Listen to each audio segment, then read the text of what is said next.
For thousands of years, the physical geography of our planet served as the ultimate, unforgiving boundary. Mountains, oceans, jungles, and boundless deserts stood as monolithic walls, designed by nature to crush the ambitions of any human who dared to cross them. The frozen expanse of northern Asia was the most terrifying of these barriers. Throughout history, nomadic empires, intrepid explorers, and brilliant military strategists looked at the sprawling, infinite void of the Siberian wilderness and turned back. Those who refused to submit to its sheer scale were quietly swallowed by the snow, leaving behind nothing but shattered wagons, lost fortunes, and frozen corpses buried under miles of white silence. Logic dictated that this land should be left alone. The price in blood, bone, and national treasury was simply too astronomical to justify. Yet, driven by supreme imperial hubris and a desperate, suffocating geopolitical panic, one nation decided to tear a violent scar straight through the most hostile environment on Earth. They chose to drag a ribbon of iron across 1/3 of the circumference of the globe, hammering metal into land where nothing was meant to survive. This is the story of how the Russian Empire declared war on geography itself, poured more than 1 billion rubles into the earth, and built the Trans-Siberian Railway, learning the hard way that when you try to conquer nature, nature always strikes back. To truly comprehend the sheer madness and the unfathomable scale of this mega-project, we need to rewind time far back to the late 19th century. Siberia was not merely a geographic location, it was an active, breathing monster that continuously fought against human intrusion. This was a landmass larger than the entire United States and Western Europe combined, completely devoid of infrastructure.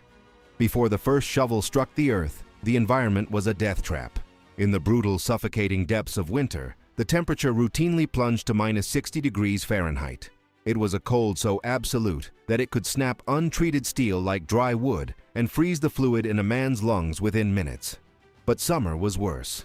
When the snows finally retreated, the permafrost melted just enough to transform millions of square miles of the taiga into a festering, bottomless swamp.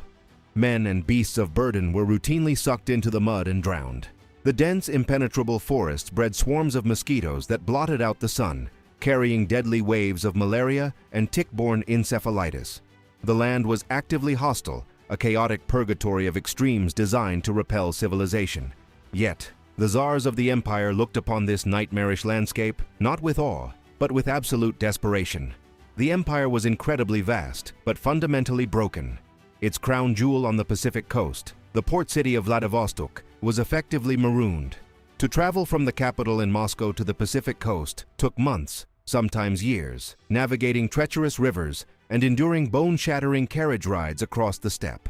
Surrounded by rising imperial powers, including the heavily militarized Empire of Japan and the ever-expanding influence of the British Empire in Asia, the Russian leadership realized a terrifying truth. If they did not physically bind their eastern territories to the western capital with iron and steam, they would lose their Pacific coast entirely. Their economic survival and military dominance depended entirely on annihilating this vast natural barrier. It was a geopolitical do-or-die scenario that demanded a mega-project of unprecedented, almost mythological proportions. The solution to defeating this colossal expanse was not merely throwing hundreds of thousands of warm bodies at the frozen earth, though they certainly did that. The true secret weapon was the application of brute force engineering and industrial scale on a level the world had never witnessed. To conquer a distance of nearly 6,000 miles, the empire had to mobilize an army of engineers, soldiers, peasants, and chained convicts. They utilized tens of thousands of tons of dynamite to violently shatter the Ural Mountains. The sheer volume of earth moved by hand, pickaxe, and primitive wheelbarrow was enough to bury entire cities. The scale of the materials required defies human comprehension. The empire forged millions of tons of steel in western foundries, dragging it across thousands of miles of roadless wilderness just to reach the construction sites. They laid down millions upon millions of wooden railway ties, chopped by hand from the surrounding endless forests. Imagine attempting to pave a continuous, heavy industrial road from New York City to San Francisco, and then continuing that road back across the continent, all while operating in a landscape completely devoid of food, shelter, or mechanical assistance. The logistics alone required the creation of entire temporary cities that moved forward mile by mile, laying down track over bottomless bogs and blasting through solid granite. It was an engineering marvel built on the back of sheer, unrelenting human torment. In 1891, the monumental effort began with a burst of blinding optimism.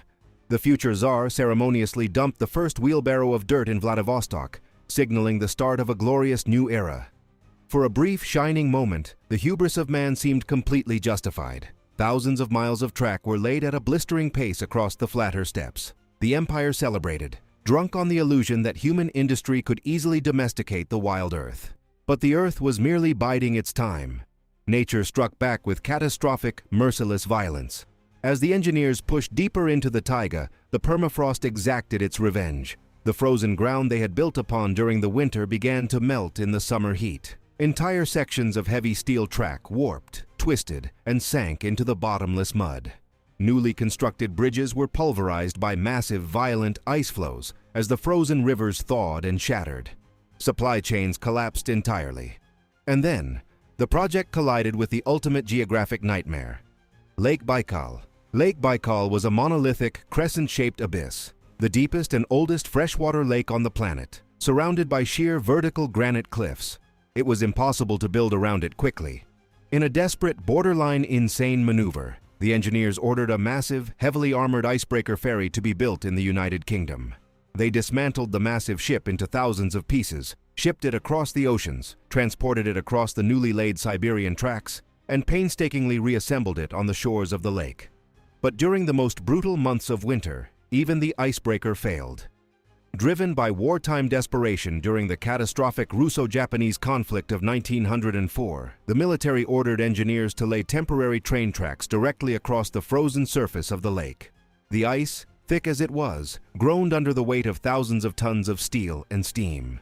The gamble ended in tragedy as the frozen surface violently cracked, swallowing entire locomotives, carriages, and doomed crews into the freezing black depths of the abyss. The Megaproject was on the brink of becoming the most humiliating and expensive failure in human history. Refusing to accept defeat, the empire doubled down, paying the ultimate blood price. To permanently bypass the lake, engineers spent years blasting a route directly into the sheer stone faces of the Baikal cliffs. They bored through solid mountains using hundreds of tons of explosives, suspending workers by ropes over the freezing water below. It required the construction of more than 200 heavy bridges and dozens of tunnels just to traverse a few dozen miles of the shoreline. Men dropped dead by the thousands from cholera, scurvy, exhaustion, and horrific dynamite accidents. Their bodies were simply left in the snow or buried beneath the crushed rock of the railway bed. It took 25 years of unrelenting agony, billions of rubles, and a massive, undocumented mountain of human corpses to force the earth into submission. In 1916, the continuous ribbon of steel was finally completed, forcibly binding Europe to the Pacific Ocean. If we jump forward a century to the modern era, the Trans-Siberian Railway remains the central, beating heart of the Eurasian continent. The civilized world has grown entirely dependent on it. Millions of tons of critical cargo, vital natural resources, and heavy machinery flow across this steel artery every single year. But the beast of Siberia was never truly tamed. It was only temporarily subdued. Today, the Megaproject is suffocating under the weight of its own existence. The silent, terrifying reality is that the foundation of the railway is currently disintegrating. Driven by the relentless march of global warming, the ancient permafrost that underpins thousands of miles of track is rapidly thawing. The solid, frozen earth is turning into a shifting, unstable, gelatinous mass. Massive sinkholes are ripping open beneath the rails. The heavy steel tracks are constantly warping, and the structural integrity of the hundreds of concrete and iron bridges is being tested to the point of catastrophic failure. The extreme temperature fluctuations are causing material fatigue on an unprecedented scale. To prevent the total collapse of this vital global supply chain, modern engineers must wage a continuous, multi-billion-dollar war of maintenance. Every single day, an army of invisible workers is deployed into the freezing wilderness to replace warped rails, pour thousands of tons of new ballast into sinking ground, and reinforce crumbling tunnels. If this monumental effort were to stop for even a few weeks, the Earth would violently reclaim the tracks, severing the continent in half and sending shockwaves through the global economy. This leaves us with a profound and unsettling paradox. Today, there are two entirely different versions of the Trans-Siberian Railway. To the casual observer or the wealthy tourist sitting in a heated, luxurious dining car, it is a romantic marvel of human logistics, an indispensable bridge across the end of the world. But to the engineers and the ghosts of the thousands who died building it, it is a monstrous bleeding scar carved into the face of the planet, a monument to imperial arrogance built entirely with human blood, and kept alive only by a desperate, invisible daily struggle against the elements. Monumental engineering is never a peaceful negotiation with the planet. In its purest essence, it is a violent, temporary act of defiance against the natural world. We can blast through mountains, freeze lakes, and lay down millions of tons of iron, but sooner or later, the Earth will always attempt to take back what was stolen. Because sometimes, hidden beneath millions of tons of steel and concrete, there is a quiet, invisible war. A war between our relentless ambition to shape the Earth, the laws of nature trying to tear it down, and the terrible price we pay to stand in the middle.